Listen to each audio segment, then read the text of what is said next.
Welcome to the Veterinary Marketing Podcast, where it's all about helping your veterinary practice attract, engage, and retain clients.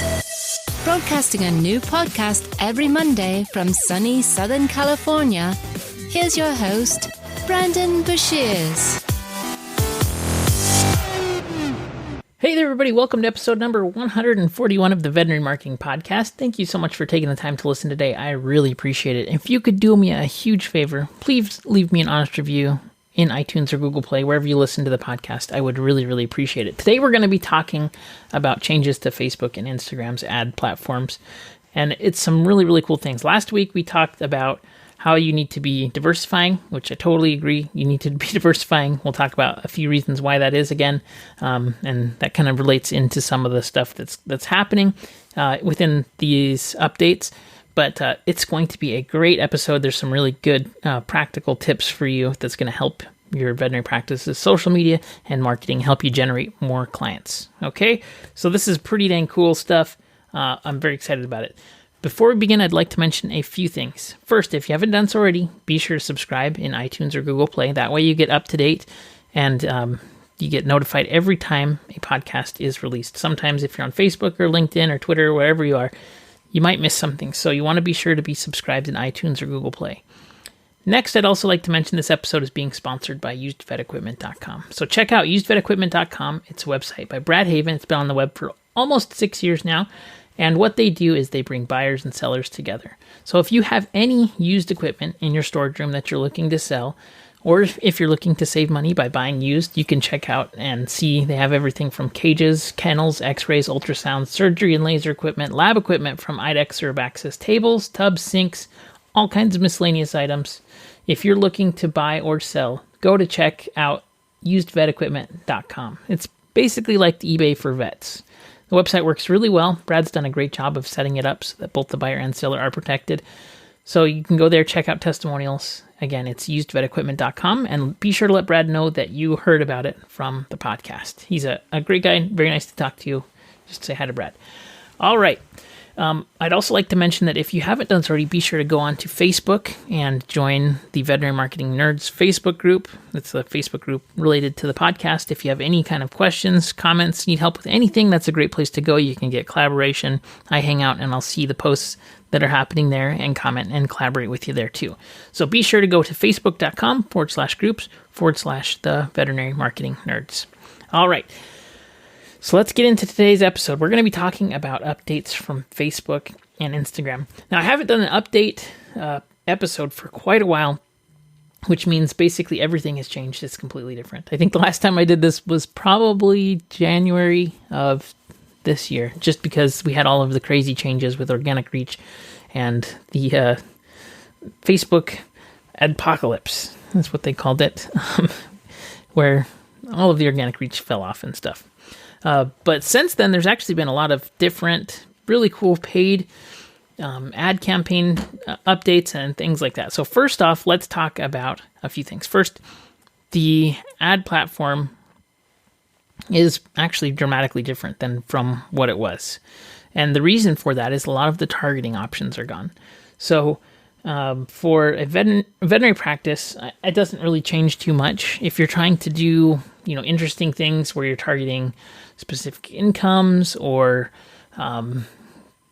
different key pieces of data if people use certain credit cards, which I don't think I've heard many veterinary practices using. But they had a lot of third-party data services that they were collecting data from and then compiling that data and giving that access, which would make the Facebook ad platform so cool. There's tons of data still, but a lot of these different things like income levels, purchasing habits, basically anything that was happening off of Facebook is now gone because of these third-party companies that have no longer been allowed to collect data. And the reason why that happened was the Cambridge Analytica scandal made that go away. So a lot of the good data that we had access to, it went away September 1st. So it's been gone for a while. If you haven't noticed it's gone now. Now, one thing that I will note that's going to be important is if you start up ad campaigns that have that old targeting, so let's say you paused something from a long time ago, and it had weird targeting on it with these categories that were now not there, you can possibly, and I don't know if this is happening anymore, but I had heard from a lot of agencies that they were having problems with their ad accounts getting restricted after using those settings. So you want to make sure you're not using those ads. They will definitely get disapproved at the minimum, but you might actually get a higher penalty if you go in there and you have these different categories set.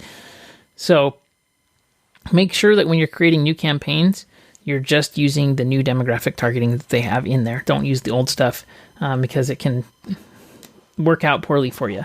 Now, I do know that you can get your ad accounts reviewed and things if you feel like it was done incorrectly, but that takes time and stuff, and it's just scary in general.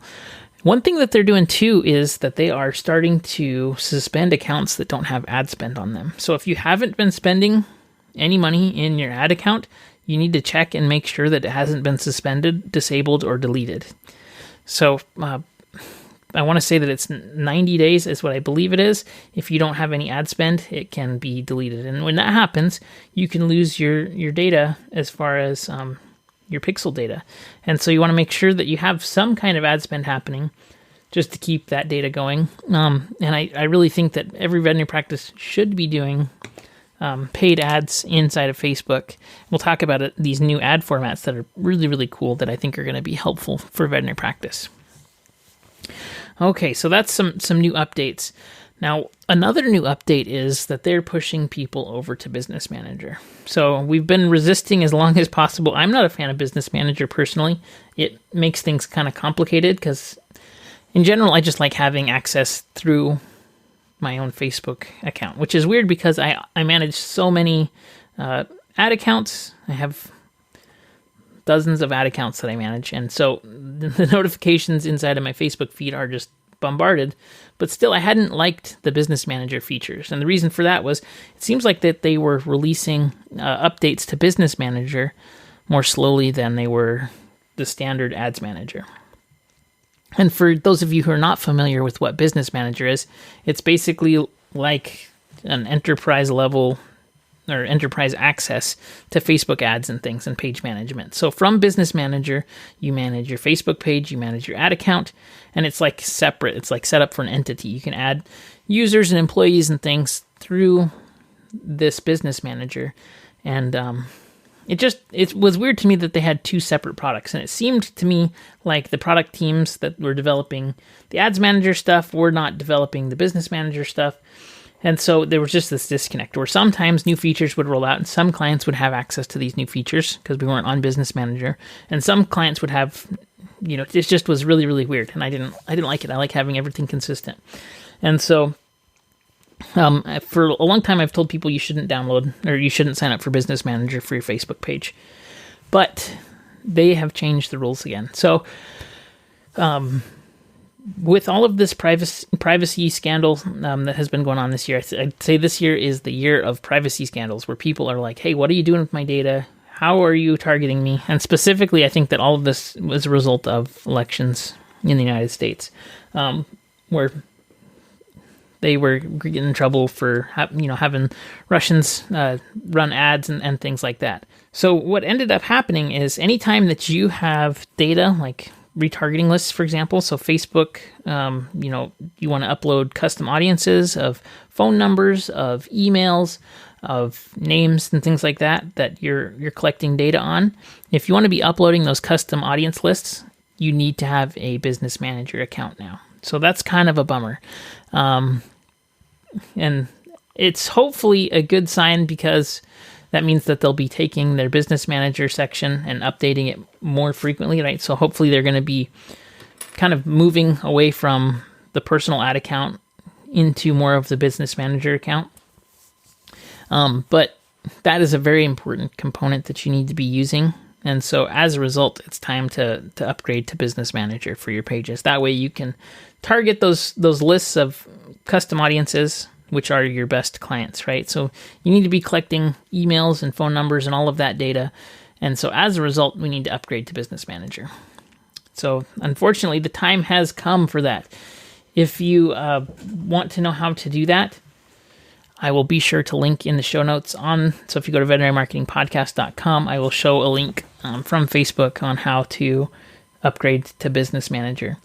So once you're into Business Manager, you're going to probably need a new Pixel ID, which means you're going to need to reinstall your pixels. You're going to need to agree to the terms of service that they have. So basically, they don't want you buying data or collecting data in a weird way. They want it to be actual customers or actual people who've opted in. So you have to attest that you've done this data collection in a way that isn't like it's all above table and it's done properly according to their terms of service. And then once you attest to that, you can upload those audiences and use that data.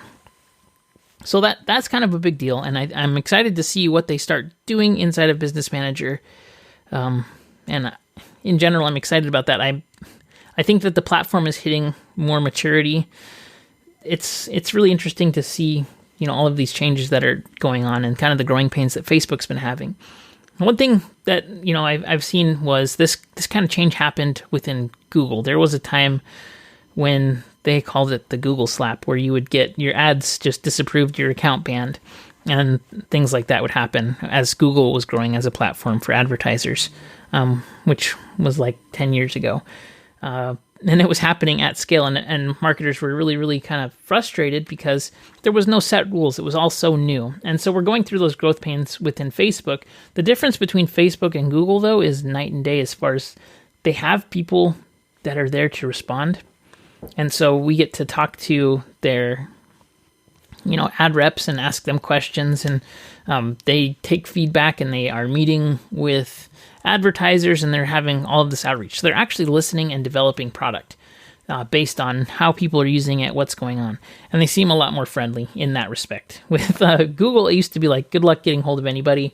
And if you got banned, you'd have to start a new account with a new credit card.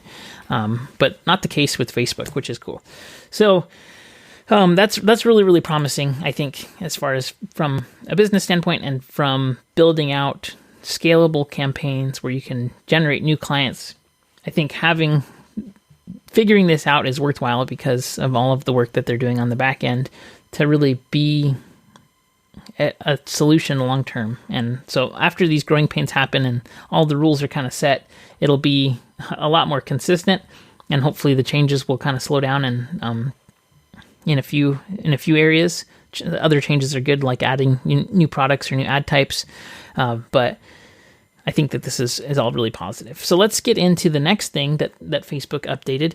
Now they support square images on desktop too. So square images are fantastic because they take up more real estate on the screen. So if you are posting on Facebook and you're doing Instagram, I would just make sure that your accounts are connected and share directly from Instagram to your Facebook feed, because the square images are now the correct size that they don't look weird inside of the desktop feed in Facebook.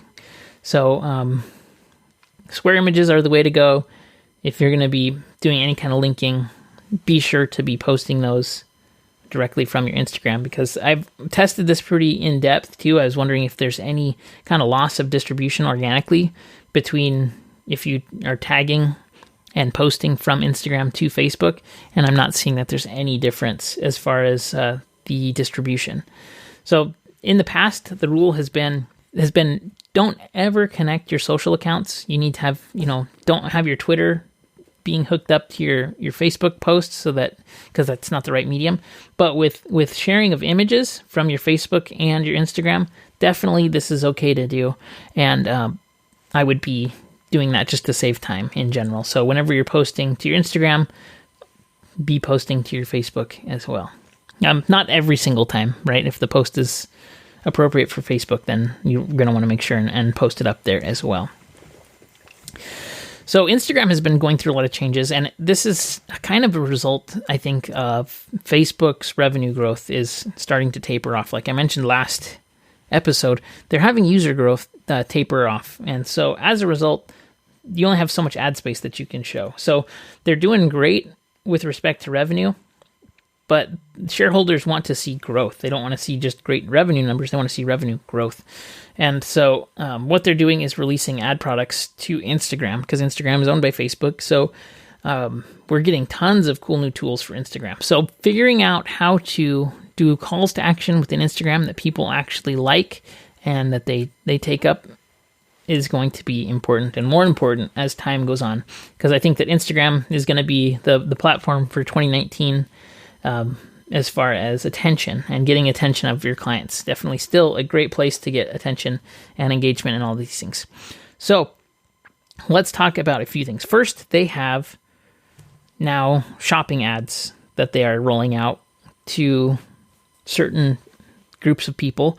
They're going to be out to everybody soon, which is really, really cool. We also have now Messenger inside of Instagram too, which is great. So you can do Messenger placements for Messenger ads inside of Instagram, which is really, really cool. And then one thing that I think, so those are kind of like higher levels, funnel type building activities. So if you haven't figured out Messenger yet, I think that's a great place to go. ManyChat is a great place to go to get your Messenger stuff started. And basically, Messenger is an email. Just think of it like email autoresponder, but inside of messages. Okay, that's kind of a simplified way to think about it. It's definitely a little bit more advanced for most practices, but I think that there's so many cool applications with it. You should for sure check it out. I've done episodes specifically on ManyChat. Go back and check them out. Okay, so alongside of these new ads that you can put in there, there's also boosted stories and promote stories. So stories is a fantastic way to get measurable attention, to see how people are engaging with your messages, see what they're engaging with, and then also have really cool calls to action natively inside of the platform. So if you don't know what stories are, you need to go into Instagram and just look at the top. Those little circles up there where people can record up to 15-second videos. They disappear after 24 hours. So it's some kind of content that you have to consume more often. Otherwise, you'll miss out. So people say, well, that's not up forever. It's something that I always have to work at. That's not something that I want to be doing because I won't be able to reuse it in the future. I totally get it. But the thing is, when your content is disappearing after 24 hours, it also makes the user consume it more frequently, right? So people want to see what's going on with their friends and family, and it's kind of like, what they're up to in their daily life. And so it's a great way to get daily interaction or frequent interaction with your clients. And I think that adds another level of kind of intimacy with your clients because they'll get to know you better and see what's going on. So I really, really like Instagram stories for veterinary practices. And with this, think of it like a boost, but for your stories. So you can get more people seeing it.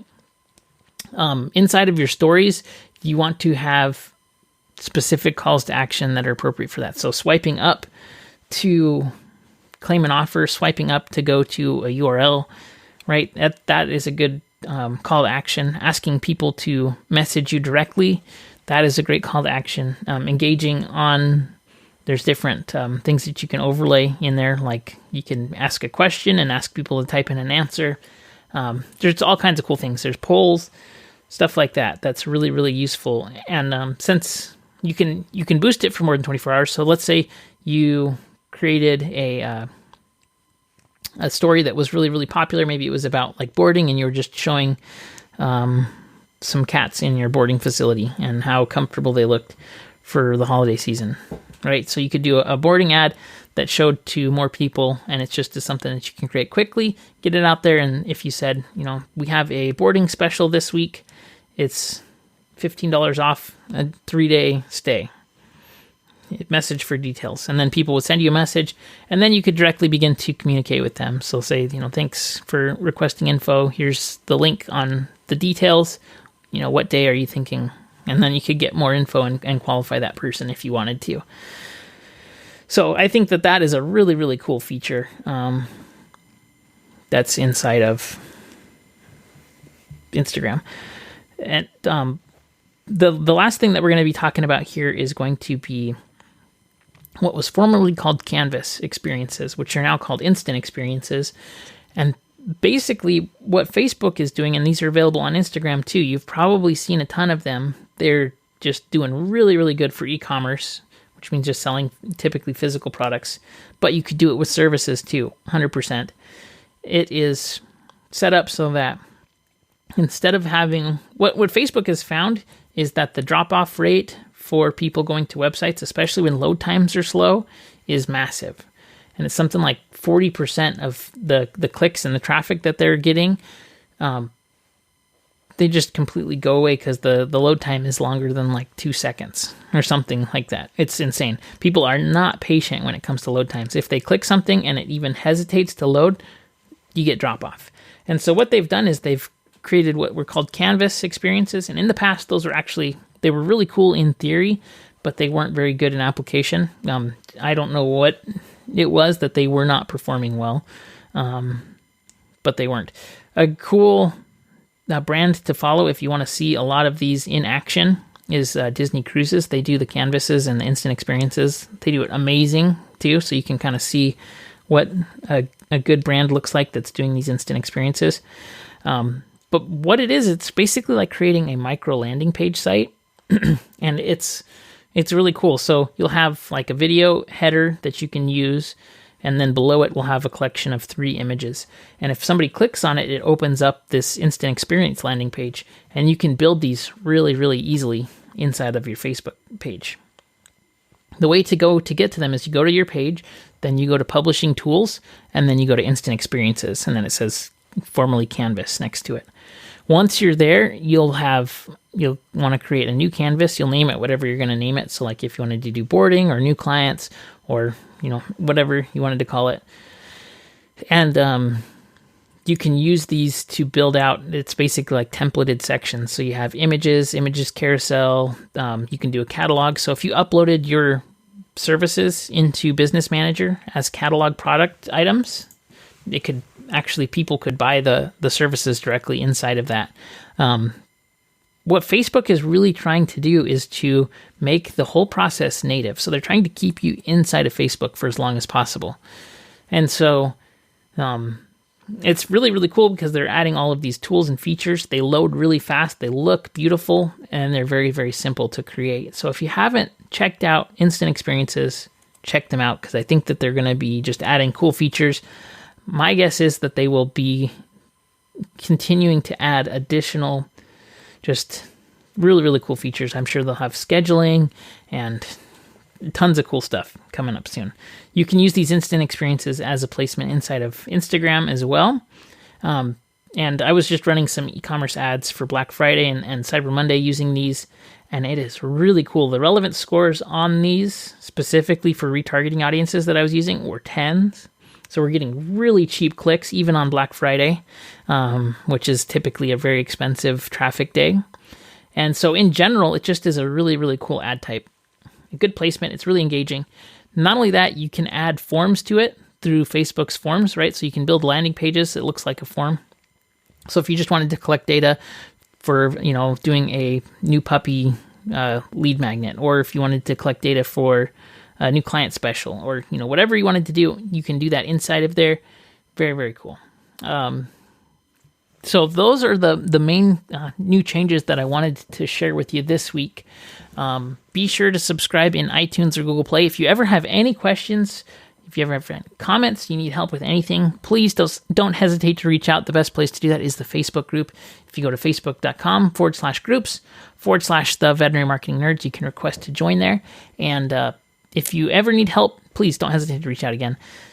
Be sure to check out the in-between episodes that I've been releasing too. I'm going to continue to do those. I think that those are kind of cool and helpful. So if you have any topics that you need help with, please let me know. I can cover them in an upcoming podcast episode. Thanks so much for listening, and I'll talk to you next week. Have a great one.